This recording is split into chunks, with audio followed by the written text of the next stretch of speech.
The forethought of a single farmer likely saved an entire neighborhood and countless lives on August 8th. Our Allison Blair has that story along with a breakdown of what's being done across the state to prepare for future fires. There was smoke down to the ground. You couldn't see anything. The fire was everywhere. Some of these flames are 80 feet tall. I couldn't take the heat, and it was coming towards me. I haven't viewed these in the longest time. Dave Donald says initially he grabbed a garden hose to try and douse the flames, but the 73-year-old quickly realized it was no match for the windblown inferno that had already claimed 2 neighboring properties. So I'm searching because I hear a noise. And the camera sees actually better than I was seeing. And you can see there were lights here. These were the first fire trucks arriving on the property. Donald guided firefighters up the hill where Howard Hall and his son battled flames that were on the verge of swallowing the family farmhouse. Here's this fire coming roaring down on top of us. At the same time, multiple fires burned across the island. But this isn't Lahaina or even Maui.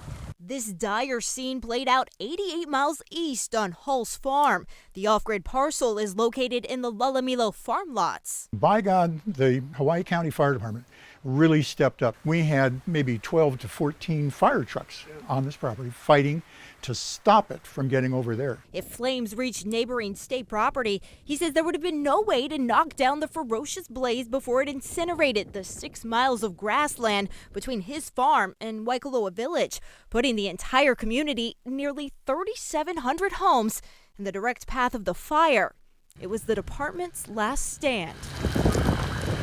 It would take 10, 15 minutes maximum to reach Waikoloa. Hall, a former firefighter, had prepared for this. This is old hose from the county. Installing 3 strategically placed standpipes next to his house and barn more than 30 years ago. The vertical pipes are connected to the farm's high-pressure irrigation system. On this end are the threads of Pacific Coast PCT, Pacific Coast thread, and I weld these up with old fire hoses. Hall's setup supplied the water needed to hold off the fire until trucks arrived. But that's not all it's good for. So this is an adapter I had made up that changes my PCT to NHT. And the reason is because that's what our county fire department uses. With the closest hydrant nearly a half-mile away, Hall's standpipes allow the fire department to refill its tankers in a fraction of the time. That grueling firefight dragged on 17 hours. And it wasn't until afterwards that we like, holy cow, had that gotten over, Waikoloa would have gone up pretty much like Lahaina did.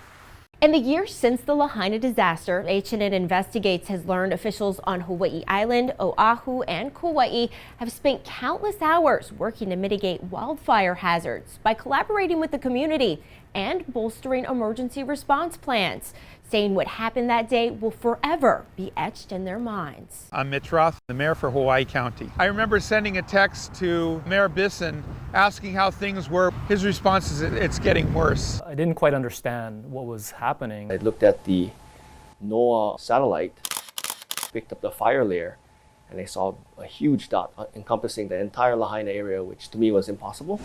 Did you think a fire like that could happen here? No, never. I'm a Maui boy, and it really didn't hit me until I actually went on Front Street. It looked like a battlefield. Hawaii Fire Chief Mike Gibson. We can hold a fire in check if it doesn't have great wind behind it, but when it has great wind behind it, the most that we can do is alert people and evacuate.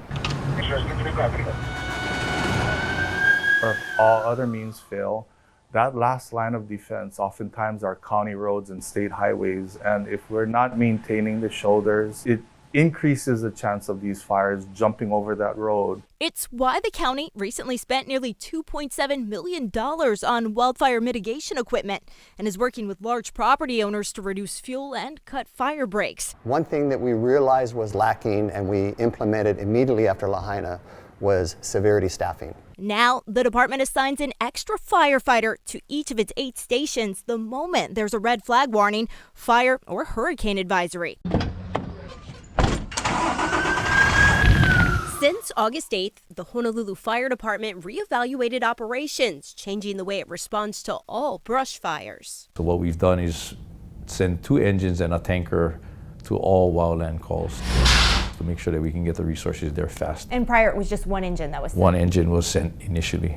In places on Oahu where hydrants either don't exist or aren't readily accessible, HFD says its tanker trucks are invaluable. Because it's got the 1,800 gallons of water. HFD says it's using money in its current budget to purchase at least 1 additional tanker for a total of 8. In terms of personnel changes, Honolulu Fire now increases its staffing during red flag warnings. On those days, the county will also activate its emergency operations center if a wind advisory is also in effect. So prior to Lahaina, the trigger was a little bit higher. Another priority, more collaboration between departments and increased training for emergency management workers. A system cannot be dependent on me to function, but rather we have to have these clear protocols in place so that regardless of who's on duty, we get consistent results. That kind of intensive training is also happening on Hawaii Island, with specific focus on messaging and the use of the public alert warning system. Station 4 and Medic 4. Hawaii's fire department now ups its staffing during red flag warnings, and the county's emergency operations center is also activated earlier.